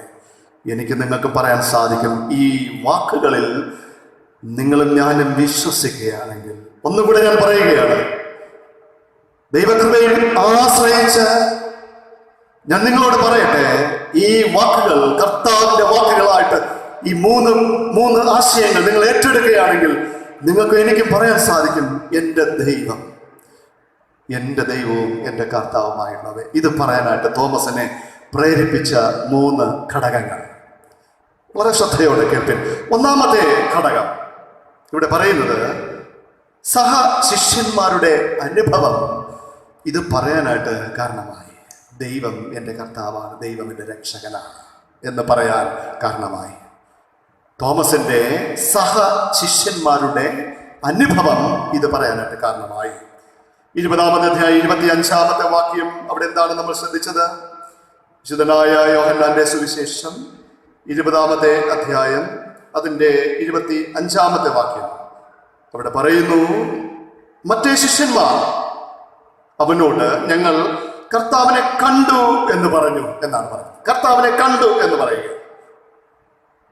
അപ്പോൾ അവർ പറയുകയാണ്, ഞങ്ങൾ കർത്താവിനെ കണ്ടു. തോമസ് അവിടെ ഇല്ലായിരുന്നു, അത് നമ്മൾ നേരത്തെ ചിന്തിച്ചു. തോമസ് വന്നപ്പോൾ പറയുകയാണ്, സഹശിഷ്യന്മാർ പറയുകയാണ്, ഞങ്ങൾ ഞങ്ങളുടെ യേശുവിനെ, ഞങ്ങളുടെ രക്ഷകനെ കണ്ടു എന്നാണ്. അതിനോടുകൂടി ചേർത്ത് ചിന്തിക്കേണ്ടത്, അവർ പറയുന്നത് ഞങ്ങൾ യേശുവിനെ അനുഭവിച്ചു എന്നാണ്. പ്രിയരെ, മറ്റുള്ളവരുടെ ഈ പറച്ചിൽ തോമസിനെ ധൈര്യപ്പെടുത്തി. അപ്പൊ നമ്മൾ എന്ത് ചെയ്യണം? നമ്മുടെ തകർച്ചയിൽ, നമ്മുടെ നൊമ്പരങ്ങളിൽ, നമ്മുടെ ശൂന്യതകളിൽ ആരെങ്കിലും നമ്മോട് അവരവരുടെ അനുഭവങ്ങൾ പറയുമ്പോൾ പറയും, നിങ്ങളുടെയും എൻ്റെയും തകർച്ചകളിൽ പലരും നമ്മുടെ അടുത്ത് വന്ന് പറയും, ധൈര്യപ്പെടരുത് മോളെ, ധൈര്യമായിരിക്കാം മോളെ, നീ കലങ്ങിപ്പോകരുത് മകനെ, എന്നെ നടത്തിയ ദൈവം നിന്നെയും നടത്തും. ഞാൻ ഈ യേശുവിനെ കണ്ടു എന്നാരെങ്കിലും പറയുകയാണ്, എന്റെ ജീവിതത്തിൽ പ്രയാസങ്ങളൊക്കെ വന്നപ്പോൾ ഈ യേശുവാണ് എന്നെ ധൈര്യപ്പെടുത്തിയത്. ഈ യേശു നിന്നെയും ധൈര്യപ്പെടുത്തും, നിന്നെയും ശക്തീകരിക്കും എന്ന് പറയുമ്പോൾ അത് അപ്പാടെ അങ്ങേറ്റെടുത്താൽ മതി. അതാണ് ഈ ഒന്നാമത് തോമസിന് പറയാനായിട്ട് പറ്റിയത്.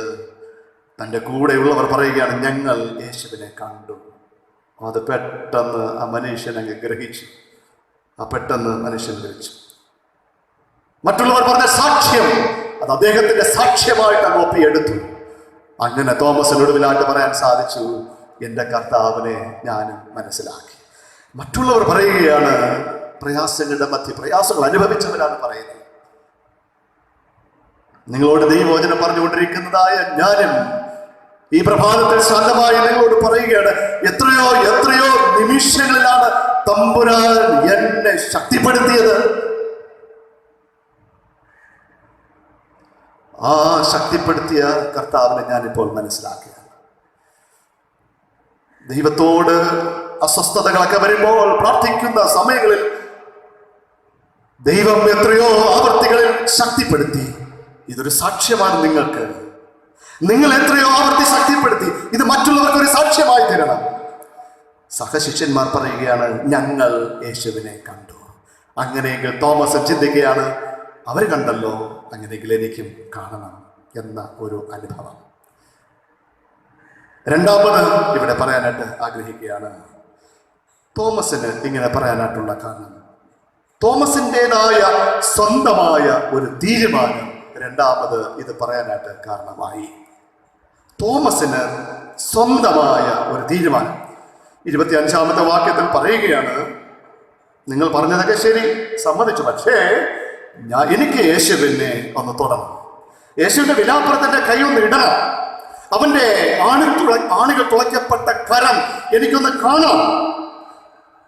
നിങ്ങൾ പറഞ്ഞതൊക്കെ ഞാൻ ധിക്കരിക്കുന്നില്ല, പക്ഷേ എനിക്ക് സ്വന്തമായിട്ട് എൻ്റെ യേശുവിനെ ഒന്ന് കാണണം. എനിക്കും അറിയണം ഈ അനുഭവം എന്ന ഒരു തീരുമാനം.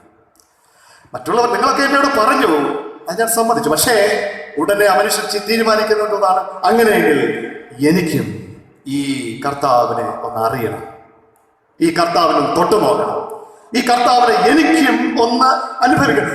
നിങ്ങൾ എന്നോട് പറഞ്ഞ ഈ യേശുവിനെ നിങ്ങൾ അനുഭവിച്ചു, ആ യേശുവിനെ എനിക്കും അനുഭവിക്കണം എന്നൊരു തീരുമാനമാണ് അദ്ദേഹത്തെ ഇത് പറയാനായിട്ട് ഇടവരുത്തിയത്. സമാധാനമില്ലാതിരുന്നതായ ക്രിസ്തുവിനെ കാണാൻ ഭാഗ്യം ഇല്ലാതെ പോയതായ, അസ്വസ്ഥത കൊണ്ട് നിറഞ്ഞതായ തോമസ് പറയുകയാണ്, എനിക്ക് അവനെ കാണണം, എനിക്ക് എൻ്റെ കൈ അവന്റെ വിലാപ്പുറത്ത് ഒന്ന് ഇടണം. ഹോ, എന്ത് സന്തോഷം തരുന്നതായ വാക്കുകൾ, എന്ത് സന്തോഷം തരുന്നതായ തീരുമാനമാണ് തോമസിൻ്റെത്. എൻ്റെ പ്രിയ സ്നേഹിതരെ, സമാധാനമില്ല എന്ന് പറഞ്ഞ്, ഒറ്റപ്പെട്ടു എന്ന് പറഞ്ഞ് ഗുരുവിനെ കൊന്നുകളഞ്ഞു, അതുകൊണ്ട് എന്നെയും എൻ്റെ കൂടെയുള്ളവരെയും കൊന്നുകളയും എന്ന് പറഞ്ഞ് തോമസ് മാറിയിരിക്കാനോ കരയാനോ അല്ല ശ്രമിച്ചത്. പക്ഷേ തോമസ് ചിന്തിച്ചത്, എൻ്റെ സഹശിഷ്യന്മാർ കണ്ട ഗുരുവിനെ എനിക്കും കാണണം, എനിക്കും അറിയണം. അപ്പൊ അങ്ങനെയാണ് ഈ തോമസ് പറയുന്നത്, ആ ഒരു തീരുമാനമെടുത്തപ്പോൾ അങ്ങനെ എനിക്കും അറിയണം, എന്നോടുകൂടി പറയുന്ന ആൾക്കാർ അനുഭവിച്ച ഈ അനുഭവം എനിക്കും അറിയണം എന്ന ചിന്ത. ആ ചിന്തയാണ് അദ്ദേഹത്തെ ഇത് പറയാനായിട്ട് പ്രേരിപ്പിച്ചത്.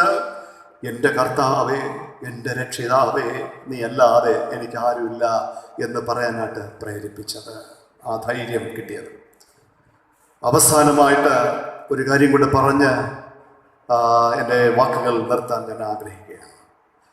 മൂന്നാമത്, അടയ്ക്കപ്പെട്ട അവസ്ഥയുടെ നടുവിൽ നിൽക്കുന്ന ക്രിസ്തു ഉണ്ട് എന്ന് മനസ്സിലാക്കിയപ്പോൾ ഈ മനുഷ്യന് ഇത് പറയാനായിട്ട് സാധിച്ചു. എന്താണ് തോമസ് പറയുന്നത്? യേശു എൻ്റെ കർത്താവാണ്, എൻ്റെ രക്ഷകനാണ്, എൻ്റെ വീണ്ടെടുപ്പുകാരനാണ്. ഇത് പറയാനായിട്ട് മൂന്നാമത് അദ്ദേഹത്തെ പ്രേരിപ്പിച്ചത് അടയ്ക്കപ്പെട്ട അവസ്ഥയുടെ നടുവിൽ നിൽക്കുന്ന ഒരു ക്രിസ്തു ഉണ്ട് എന്ന ചിന്ത. 26-ാമത്തെ വാക്യം ഇങ്ങനെ പറയുകയാണ്, 8 ദിവസം കഴിഞ്ഞിട്ട് ശിഷ്യന്മാർ പിന്നെയും അകത്ത് കൂടിയിരിക്കുമ്പോൾ തോമാസും ഉണ്ടായിരുന്നു. വാതിലടച്ചിരിക്കെ യേശു വന്ന് നടുവിൽ നിന്ന് നിങ്ങൾക്ക് സമാധാനം എന്ന് പറഞ്ഞു. യേശു വന്ന് വാതിലടച്ചിരിക്കുമ്പോൾ യേശു വന്ന് നടുവിൽ നിന്നുകൊണ്ട് നിങ്ങൾക്ക് സമാധാനം എന്ന് പറഞ്ഞു. അടയ്ക്കപ്പെട്ട അവസ്ഥയുടെ നടുവിൽ നിൽക്കുന്ന ഒരു യേശു ഉണ്ട് എന്ന ചിന്ത. എന്താണ് ഈ അടയ്ക്കപ്പെട്ട ജീവിതത്തിന്റെ അവസ്ഥകൾ? ഒരു ജീവിതം സന്തോഷത്തോടെ സുഖ ദുഃഖ സമ്മിശ്രമായി ഇങ്ങനെ കണ്ടിന്യൂസ് ആയി തുടർച്ചയായിട്ട് ഇങ്ങനെ ജീവിച്ച് മുന്നോട്ട് പോയിക്കൊണ്ടിരിക്കുമ്പോൾ പെട്ടെന്ന് എവിടെ നിന്നോ ഇടയ്ക്ക് ഒരു മറ വന്ന് വീഴുന്നത് പോലെ, ഇങ്ങനെ മുന്നോട്ട് പോയിക്കൊണ്ടിരിക്കുമ്പോൾ ഒരു മറ ഇടയ്ക്ക് വന്ന് വീഴുന്നത് പോലെ ജീവിതത്തിന്റെ അടയ്ക്കപ്പെട്ട അവസ്ഥകൾ, കുടുങ്ങിപ്പോയ അവസ്ഥ. ഇത് ജീവിതത്തിന്റെ അടയ്ക്കപ്പെട്ട അവസ്ഥയാണ്.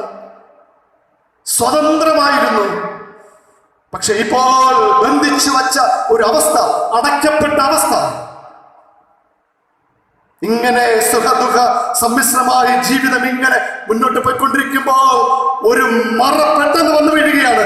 ജീവിതം അടഞ്ഞുപോയി. കർത്താവേ, അടയ്ക്കപ്പെട്ട അവസ്ഥ. തോമസ് പറയുകയാണ്, വാതിലടച്ച് അടയ്ക്കപ്പെട്ട അവസ്ഥയിൽ ഇരുന്നപ്പോൾ അതിന്റെ മധ്യത്തിൽ വന്നു നിന്ന ഒരുവൻ, അവന് പറയുന്ന പേരാണ് നസ്രയനായ യേശു, ഉയർത്തെഴുന്നേറ്റ കർത്താവ്. വാതിലുകൾ ഭേദിച്ച് വരുന്നവൻ. ആർക്കാണ് ഈ അടച്ചു വച്ചിരിക്കുന്നതായി മറയെ എടുത്തു മാറ്റാൻ പറ്റുന്നത്? ഈ ലോകത്തിൽ ആർക്കും പറ്റൂല, നമുക്കും പറ്റൂല. പക്ഷേ ആ മറകളെ നീക്കി, വാതിലുകളെ നീക്കി കർത്താവ് ആ അടയ്ക്കപ്പെട്ട അവസ്ഥയിൽ വന്ന് നിൽക്കുന്നു എന്ന ഒരു ചിന്ത. നമ്മുടെ ജീവിതത്തിൽ ഒട്ടനവധി വിവിധ വിഷയങ്ങളിലൂടെയും പ്രയാസങ്ങളിലൂടെയൊക്കെ കടന്നു പോകുന്നവരാണ്. ഈ പ്രസംഗം പറഞ്ഞു വരുമ്പോൾ എനിക്ക് പറയാനായിട്ട് തോന്നുന്ന, ഇത് എഴുതി വന്നപ്പോൾ എനിക്ക് തോന്നിയ ഒരു കാര്യം, നമ്മുടെ ജീവിതത്തിൽ ഉള്ള പ്രശ്നങ്ങൾ ഒരു 100% നമ്മൾ കണക്കാക്കുക. 100% പ്രശ്നങ്ങളിലൂടെയാണ്, വേദനകളിലൂടെയാണ് നമ്മൾ എല്ലാവരും കടന്നു പോയിക്കൊണ്ടിരിക്കുന്നത്. അപ്പൊ അവിടെയൊക്കെ നമ്മൾ ചിന്തിക്കേണ്ടത്, അതിൽ ഒരു 20% മാത്രം നമ്മുടെ അയ്യോ എൻ്റെ ജീവിതത്തിൽ ഇങ്ങനെ ആയിപ്പോയല്ലോ, വിഷമിക്കാതിരിക്കരുത് ആരും. ഈ തരത്തിലൊരു അവസ്ഥ വന്നു പോയല്ലോ. 100%ത്തിൽ ഒരു 20% മാത്രം ചിന്തിക്കണം. പക്ഷെ 80% എന്താണ് ചിന്തിക്കേണ്ടത്? അത് പോസിറ്റീവായിട്ട് ചിന്തിക്കണം. എന്തൊക്കെ തന്നെ വേദനകൾ ഉണ്ടെങ്കിലും, ഇവിടെ പറഞ്ഞതുപോലെ അടയ്ക്കപ്പെട്ട അവസ്ഥ ഉണ്ടെങ്കിലും അതിന്റെ മധ്യത്തിൽ ഇറങ്ങി വന്ന് കൈപിടിക്കുന്ന ഒരു കർത്താവുണ്ട് എന്ന 80% ചിന്ത. പലപ്പോഴും നമുക്ക് നമ്മുടെ ജീവിതത്തിൽ വന്നു പോകുന്ന പരാജയം എന്ന് പറയുന്നത് 80% അയ്യോ ഞാനിങ്ങനെ ആയിപ്പോയല്ലോ എന്ന് നമ്മൾ ചിന്തിക്കും. പക്ഷെ 20% ഒരു ചെറിയ ശതമാനം മാത്രമാണ് എൻ്റെ കർത്താവ് എന്നോട് കൂടെ ഉണ്ട് എന്ന് നമ്മൾ ചിന്തിക്കുന്നത്. അതൊരു കൊച്ചു ആലോചനയായിട്ട് പറയണം എന്നെനിക്ക് തോന്നി. അങ്ങനെ ഞാൻ പറഞ്ഞു എന്ന് മാത്രം. നൊമ്പരങ്ങളിലൂടെ കടന്നുപോയി ഈ ലോകത്തെ വിജയിച്ച ഏത് വ്യക്തിയായിരുന്നാലും അവനോട് നിങ്ങൾ ചോദിക്കണം, എങ്ങനെയാണ് നിങ്ങൾ വിജയിച്ചത്? അവർ പറയും, 80% എൻ്റെ ജീവിതത്തിൽ കർത്താവ് എൻ്റെ ആ അടയ്ക്കപ്പെട്ട അവസ്ഥയിൽ ഉണ്ട് എന്ന് ഞാൻ ചിന്തിച്ചത് കൊണ്ടാണ് ഞാൻ എൻ്റെ നൊമ്പരങ്ങളിൽ വിജയിച്ചത് എന്നെല്ലാവരും കൈ ഉയർത്തി പറയണം. അങ്ങനെ പറയണ്ടേ നമുക്കെല്ലാവർക്കും? അങ്ങനെ പറയാനായിട്ട് ആ ഒരു തരത്തിൽ നമ്മൾ ചിന്തിക്കുക. ഏറ്റവും നല്ലൊരു ഉദാഹരണം പൗലോസും ശീലാസുമാണ്. പൗലോസ് ശീലാസിന് എന്താണ് അവിടെ സംഭവിച്ചിരിക്കുന്നത്? കാരാഗ്രഹത്തിൽ കിടക്കുകയാണ്. വീട്ടുകാരെ കാണാൻ പറ്റുന്നില്ല, വെളിച്ചം കാണാനായിട്ട് പറ്റുന്നില്ല, കാല് കൈ ഇതൊക്കെ അനക്കാനായിട്ട് പറ്റുന്നില്ല. തലേ ദിവസം കൊണ്ട അടികൾ ഒരുപാടുണ്ട്, ശരീരം വേദന കൊണ്ട് പൊളയുകയാണ്. വീണ്ടും അവർ അവിടെ കിടന്ന് ചിന്തിക്കുകയാണ്, നാളെ പ്രഭാതമാകുമ്പോൾ ഞങ്ങളെ കൊന്നുകളയുമോ എന്നൊക്കെ ചിന്തിക്കുകയാണ്. ഇതൊരു ഭാഗത്ത് 20% മാത്രം, ഇതൊരു ഭാഗത്ത് 20% അവർ ചിന്തിച്ചു കൊണ്ടുപോയി. ഇങ്ങനെ ചിന്തിക്കേണ്ട എന്നല്ല പറയുന്നത്, ചിന്തിക്കണം ജീവിതത്തിന്റെ പ്രശ്നങ്ങൾ. 20% മാത്രം പൗലോസ് ശീലാസ് ഇത് ചിന്തിച്ചപ്പോ ബാക്കി 80% ചിന്തിച്ചത് ഇങ്ങനെയാണ്. അർദ്ധരാത്രിയിൽ എന്താണ് ചിന്തിച്ചത്? ഞങ്ങളെ എത്ര തന്നെ കാലിൽ ചങ്ങലിട്ട് പൂട്ടിയാലും ഞങ്ങളെ ഞങ്ങളുടെ ഈ കാരാഗ്രഹത്തിൽ ഇറങ്ങി വന്ന് ഞങ്ങളെ വിടുവിക്കുന്ന ഒരു ദൈവമുണ്ടെന്ന് പറഞ്ഞ അർദ്ധരാത്രിയിൽ അവർ പാടി ദൈവത്തെ സ്തുതിച്ചു. ഞങ്ങളുടെ ഇവിടെ ഇറങ്ങി വരുന്ന ഒരു ദൈവമുണ്ട്, ഞങ്ങളുടെ കുടുംബത്തിൽ ഇറങ്ങി വരുന്ന ഒരു ദൈവമുണ്ട്, ഞങ്ങളുടെ വേദനകളിൽ ഇറങ്ങി വരുന്ന ഒരു ദൈവമുണ്ട്, കാരാഗ്രഹത്തിന്റെ ഇരുമ്പ് അഴിക്കുള്ളിൽ ഇറങ്ങി വരുന്ന ഒരു ദൈവമുണ്ട് എന്ന് പറഞ്ഞ് 80% എന്ന് പറഞ്ഞവർ ചിന്തിച്ച് പാടി ദൈവത്തെ സ്തുതിച്ചപ്പോൾ ഇവിടെ വാതിലുകൾ തുറക്കപ്പെട്ടു. അവർ സ്വതന്ത്രരായി. പ്രിയപ്പെട്ടവരെ, ഞാൻ എൻ്റെ വാക്കുകളെ ഉപസംഹരിപ്പാനായിട്ട് ആഗ്രഹിക്കുകയാണ്. പാതാളത്തെ വെല്ലുവിളിച്ചതായ ഉയർത്തെഴുന്നേറ്റ കർത്താവ്, മരണത്തെ വെല്ലുവിളിച്ചതായ ഉയർത്തെഴുന്നേറ്റ കർത്താവ്, കഷ്ടതകളെ വെല്ലുവിളിച്ച് വീണ്ടും ജീവിതമുണ്ട് എന്ന് കാണിച്ചു തന്നതായ ഉയർത്തെഴുന്നേറ്റ കർത്താവ് പറയുകയാണ്, നിങ്ങൾ 20% മാത്രം നിങ്ങളുടെ ജീവിതത്തിന്റെ വേദനകളെ ചിന്തിക്കുകയും 80% ആ വേദനകളിൽ ഒരുവൻ രക്ഷിക്കാനുണ്ട് എന്ന് ചിന്തിക്കുകയും ചെയ്യുക. അപ്പോൾ നിങ്ങൾക്ക് പറയാനായിട്ട് സാധിക്കും, എൻ്റെ കർത്താവ് എൻ്റെ രക്ഷകനാണ്, അവൻ മതി എനിക്ക് ഈ ലോക ജീവിതയാത്രയിൽ, വേറെ ആരുമില്ലെങ്കിലും എൻ്റെ കർത്താവ് മതി ഈ ലോക ജീവിതയാത്രയിൽ എന്ന് പറയാനായിട്ട് സാധിക്കും. 3 കാരണങ്ങളാണ്. ഒന്നാമത് ഇവിടെ സൂചിപ്പിച്ചു, സഹ ശിഷ്യരുടെ അനുഭവം തോമസിന് ഇത് പറയാൻ കാരണമായി. മറ്റുള്ളവരൊക്കെ നമ്മുടെ വീടുകളിൽ വന്നിരുന്ന് നമ്മോടുകൂടി ചേർന്നിരുന്ന് പറയുകയാണ്, കുഴപ്പമില്ല, ധൈര്യപ്പെട്, പേടിക്കരുത്, എന്നെ പരിപാലിച്ച ദൈവം നിന്നെയും പരിപാലിക്കും എന്ന് പറയുമ്പോൾ ധൈര്യപ്പെടുക. രണ്ടാമത് പറയുകയാണ്, തോമസിൻ്റെതായ സ്വന്തം ഒരു തീരുമാനം. ആരൊക്കെ ധൈര്യപ്പെടൂ എന്ന് പറഞ്ഞാലും നിങ്ങൾക്കും എനിക്കും സ്വന്തമായൊരു തീരുമാനം ഉണ്ടാകണം. അങ്ങനെയെങ്കിൽ എനിക്കും യേശുവിനെ അനുഭവിക്കണം. എൻ്റെ കൂട്ടുകാർ അനുഭവിച്ച യേശുവിനെ എനിക്കും അനുഭവിക്കണം. എൻ്റെ കൂട്ടുകാർ നെഞ്ചിന്റെ മാർവിടത്തിൽ ചേർന്ന് കിടന്ന യേശുവിനെ, ആ യേശുവിന്റെ മാർവിടത്തിൽ എനിക്കും ചേർന്ന് കിടക്കണം. ആ ഒരു തീരുമാനം മതി, നിങ്ങൾക്ക് ധൈര്യം കിട്ടും. അവസാനമായിട്ട് ഇവിടെ സൂചിപ്പിച്ചു, അടയ്ക്കപ്പെട്ട അവസ്ഥയുടെ നടുവിൽ നിൽക്കുന്ന ഒരു ക്രിസ്തു ഉണ്ട് എന്ന ചിന്ത. ജീവിതത്തിൽ അടയ്ക്കപ്പെട്ട അവസ്ഥകൾ 20% മാത്രം കാണുക, 20% മാത്രം വേദനിക്കുക, ബാക്കി 80% അതിൻ്റെ നടുവിൽ നിൽക്കുന്ന ഒരു ക്രിസ്തുവിനെ കാണുക എന്നുള്ളതാണ്. ഈ വാക്കുകളാൽ ദൈവം നാം എല്ലാവരെയും സമർത്ഥമായിട്ട് അനുഗ്രഹിക്കട്ടെ. തോമസ് പറഞ്ഞതുപോലെ, എൻ്റെ കർത്താവ് മതി എന്നോട് കൂടെ ഈ ഭൂമി ജീവിക്കാൻ, എൻ്റെ യേശു മതി, എൻ്റെ യേശു മാത്രം മതി എന്ന ഒരു തീരുമാനം. നമുക്ക് അവസാനമായിട്ട് പ്രാർത്ഥിക്കാമോ? ഈ ആരാധന സമാപനമായി പ്രാർത്ഥിച്ച് ആശീർവാദത്തോടെ തുടർന്നുള്ള പ്രവർത്തനങ്ങളിലേക്ക് നമുക്ക് വ്യാപൃതരാകാം. സ്നേഹസമ്പൂർണനായി ഞങ്ങളുടെ കർത്താവേ, പരിശുദ്ധ സന്നിധാനത്തിൽ ഞങ്ങൾക്ക് ഒരുമിച്ച് കൂടാനും ഞങ്ങൾ എന്തൊക്കെ ആകണം, എങ്ങനെയൊക്കെ ആയിത്തീരണം, ഈ ലോകത്തിൽ ജീവിക്കുമ്പോൾ ധൈര്യത്തോടെ സമാധാനത്തോടെ എങ്ങനെയാണ് ജീവിക്കേണ്ടത് എന്നൊക്കെ നീ ഞങ്ങളെ പഠിപ്പിച്ച വലിയ കൃപയ്ക്കായി കൊടാനുകൂടി സ്തോത്രം. ഞങ്ങളുടെ മനസ്സിൽ ഇന്ന് ഇപ്പോൾ ഞങ്ങളുടെ പ്രിയപ്പെട്ടവർ ഞങ്ങളെല്ലാവരും ഒരു തീരുമാനമെടുത്തു. ആ തീരുമാനം, ആ വചനം പിശാച് കട്ടുകൊണ്ട് പോകരുത് കർത്താവേ, പിശാച് കട്ടുകൊണ്ട് പോകരുത് തമ്പുരാനെ. യേശുവേ, ഈ ജനത്തിന് വേണ്ടി അടിയൻ മധ്യസ്ഥ ചെയ്ത് പ്രാർത്ഥിക്കുന്നു നാഥ. അവിടുത്തെ രക്തക്കോട്ട വളപ്പിൽ ഇവരെല്ലാവരെയും പൊതിഞ്ഞ് കാക്കണമേ. ഈ പുതിയ ആഴ്ച ഞങ്ങൾക്ക് അനുഗ്രഹമാക്കണമേ. ജീവിതത്തിലെ കർത്താവേ, ആ സ്വർഗീയ സന്തോഷം അനുഭവിപ്പാൻ ഞങ്ങളെപ്പോഴും സഹായിക്കണമേ. ഞങ്ങളുടെ ജീവിതത്തിൽ അങ്ങ് കൂടെ ഉള്ള വലിയ കൃപയ്ക്കായി സ്തോത്രം. ഞങ്ങളുടെ കണ്ണുനീരൊപ്പുന്ന ഒരു കർത്താവിനെ ആരാധിക്കാനുള്ള ഭാഗ്യം കിട്ടിയതിനായി സ്തോത്രം. ഞങ്ങളുടെ പ്രശ്നങ്ങളുടെ നടുവിൽ, അടയ്ക്കപ്പെട്ട ജീവിത അവസ്ഥയുടെ നടുവിൽ എപ്പോഴും ഞങ്ങളോട് ചേർന്ന് നിൽക്കുന്ന ഒരു ക്രിസ്തു ഉണ്ടെന്ന് ചിന്തിപ്പാനും ഉറയ്ക്കാനും ഞങ്ങൾക്ക് തന്ന ഭാഗ്യത്തിനായിട്ട് സ്തോത്രം. സമാധാനത്തോടെ ഞങ്ങൾ അയക്കണമേ. പുതിയ ആഴ്ച ഏറ്റവും അനുഗ്രഹത്തിന്റെ ദിവസങ്ങളാക്കണമേ. ശത്രു ഞങ്ങളാരെയും തകർത്ത് കളയരുത്. ശത്രുവിന്റെ മേൽ അധികാരം കൈവരിച്ച ഉയർത്തെഴുന്നേറ്റ യേശുനാഥൻ ഞങ്ങളോടും കൂടെ എല്ലാവരോടും കൂടെ ഉള്ള വലിയ കൃപയ്ക്കായി നന്ദിയോടെ സ്തോത്രം. യേശുവിന്റെ അതിപരിശുദ്ധമായ നാമത്തിൽ തന്നെ പിതാവേ, ആമേൻ. വിശ്വാസത്തോടെ ആശീർവാദം കൈക്കൊള്ളുവിൻ. നിങ്ങളെല്ലാവരും സമാധാനത്തോടെ പുറപ്പെടുവിൻ. നിങ്ങളെല്ലാവരും ധൈര്യപ്പെടുവിൻ. ഉയർത്തെഴുന്നേറ്റ് ജീവിക്കുന്ന കർത്താവാണ് നമ്മുടെ ദൈവം. നമ്മുടെ കർത്താവായ യേശുമശിഹയുടെ കൃപയും പിതാവായ ദൈവത്തിന്റെ സ്നേഹവും പരിശുദ്ധ റൂഹായുടെ കൂട്ടായ്മയും സഹവാസം പ്രിയ സഹോദരങ്ങളെ നമ്മോടെല്ലാവരോടും ഇന്നു മുതൽ ആരംഭിച്ചിരിക്കുന്ന ഈ പുതിയ ആഴ്ചയുടെ നമ്മുടെ എല്ലാ പ്രവർത്തനങ്ങളോടും ജീവിതങ്ങളോടും ആഗ്രഹങ്ങളോടും ഇന്നും എന്നേക്കും ഇരിക്കുമാറാകട്ടെ. ആമേൻ.